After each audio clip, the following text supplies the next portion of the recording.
మా ఇంటి వంటల్లో ఈరోజు సాంబారు, ఇడ్లీ, నగ్గెట్స్ తోటి చికెన్ ఫ్రై చేసింది చాలా అద్భుతంగా ఉందండి. ఆ సాంబార్ క్లిప్పు మిస్ అయింది. ఆ తర్వాత నేను ఇవన్నీ కూడా డీటెయిల్డ్గా రేపు లాంగ్ వీడియోలో పెడతాను.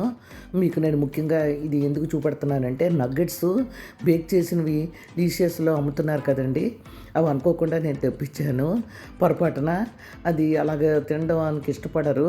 సరే చూద్దామని చెప్పి నేను ఒక 2 ఉల్లిపాయలు ముక్కలు కోయించి అందులో అల్లం వెల్లుల్లిపాయ పేస్ట్, జీలకర్ర, ధనియాల పొడి, జీలకర్ర పొడి, కారం ఇవన్నీ వేసి చూపించిన విధంగా చక్కగా మగ్గించానండి. మరీ ఎక్కువ నీళ్ళు వేయలేదు. అలా ఇగురులా కాకుండా, మరీ ఫ్రైలా కాకుండా సెమీ ఫ్రై కింద చేయించాను. ఆ కూర చాలా అదిరిపోయిందండి.